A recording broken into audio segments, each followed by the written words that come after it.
Olá, queridos pesquisadores, estamos de volta para o estudo de mais um tópico. Antes de começarmos, hoje, terça-feira, é dia de relembrarmos o nosso verso da semana. Quem aí lembra o verso? Nós vamos ver novamente aqui.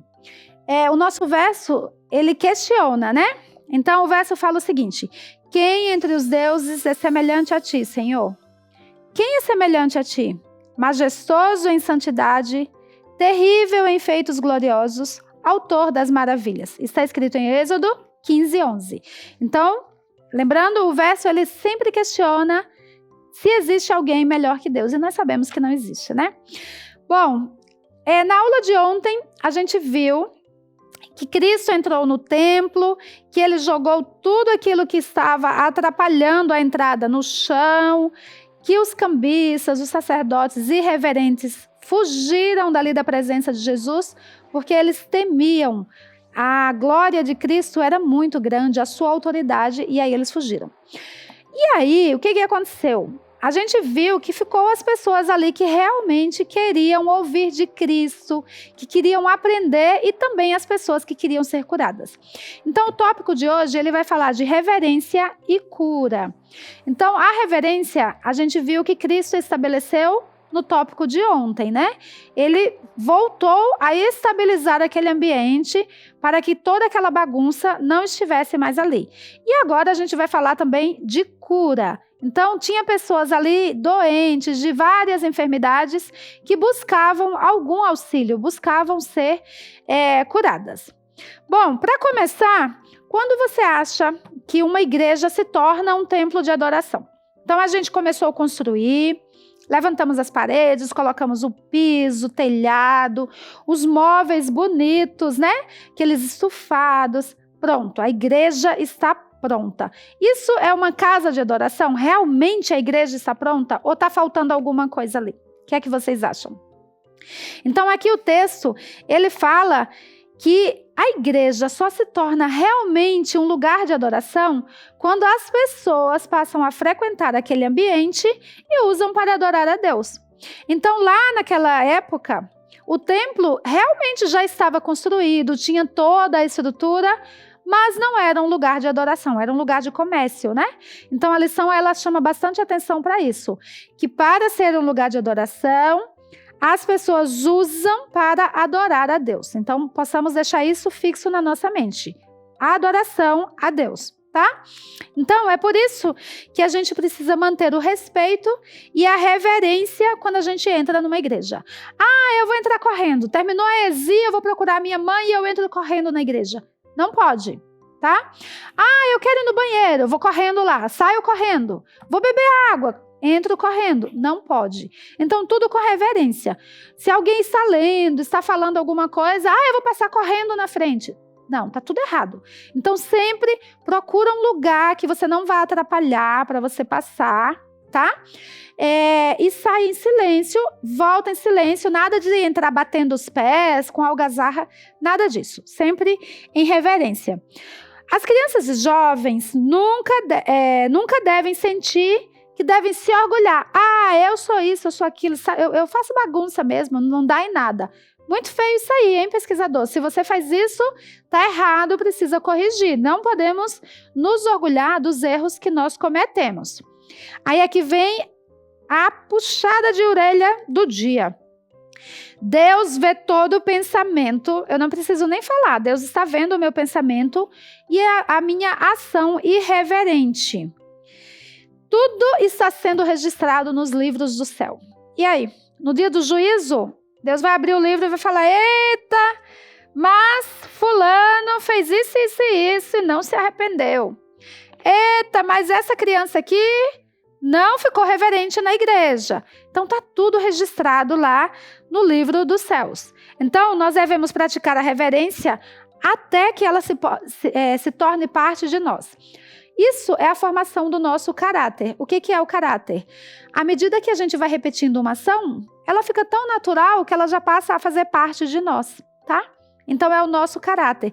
Que o nosso caráter seja moldado de acordo com as características que o céu aprova. Bom, aí ficou os pobres, os doentes. Jesus olhou para aquelas pessoas Jesus estava com lágrimas nos olhos, com dó daquelas pessoas ali.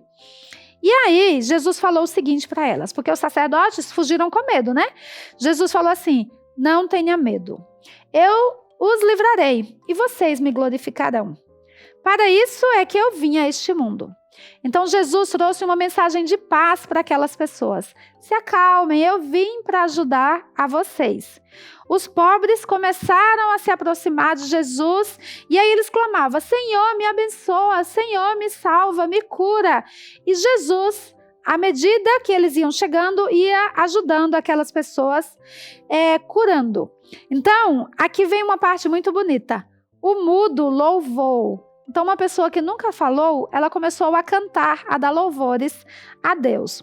O cego viu o rosto de Cristo pela primeira vez. Olha que cena maravilhosa, né? Você já esteve muito doente? Consegue imaginar como seria ser curado por Jesus? Então, seria algo maravilhoso, né? Se nós estivéssemos doentes e tivéssemos o prazer de ser curados por Jesus. E essas pessoas, elas tiveram esse prazer aí. Passou o tempo. Daqui a pouco, quem voltou? Os sacerdotes e os cambistas. Então, eles voltaram bem devagarinho. A igreja estava em silêncio ali. Mas o que aconteceu? Está tudo em silêncio aqui. Eles observaram, olharam. As pessoas estavam realmente em espírito de adoração. E eles perceberam a transformação que Jesus trouxe àquele lugar. Aquele lugar agora estava em paz. Quando o rei vier pela segunda vez, você fugirá dele como sacerdotes ou há de louvá-lo como os pobres e enfermos? E aí, qual será a nossa atitude? Será que eu vou me lembrar das coisas que estão registradas lá e vou ver, não foi coisa boa, eu vou fugir. Será que tem para onde fugir? Não, nós sabemos que não tem, né? Vamos para a nossa pesquisa? Hora de pesquisar. Bom, o tópico de hoje, de terça-feira, ele só tem uma questão e fala o seguinte: o que a purificação do templo nos ensina sobre o caráter de Deus? Vamos conhecer o caráter de Deus? Salmos 48:1 fala o seguinte: grande é o Senhor e muito digno de ser louvado na cidade do nosso Deus. Então, o primeiro ponto aí que vocês vão preencher, o Senhor é grande. Então, a primeira palavrinha que vocês vão responder aí na questão é grande.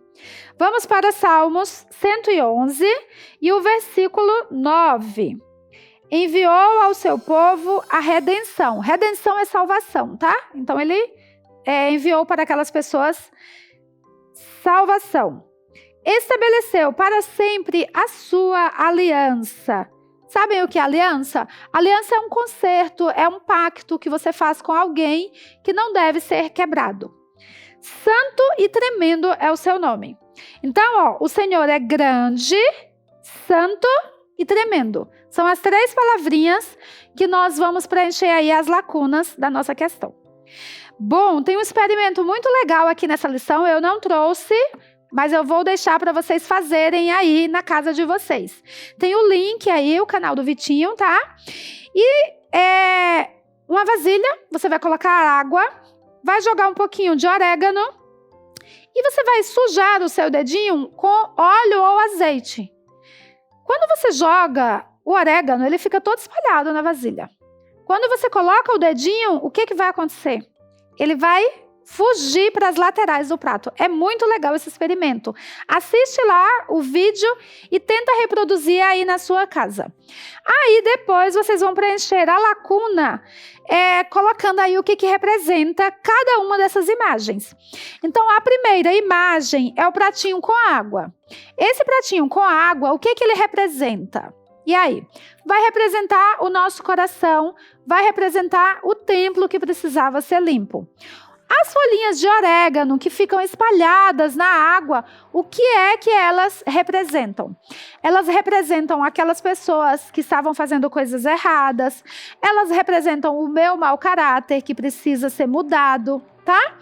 E o dedinho com azeite, o que significa? Significa a presença de Cristo, a presença do Espírito Santo. Então, quando Cristo chega, todas essas coisas ruins, elas se afastam de nós. tá bom?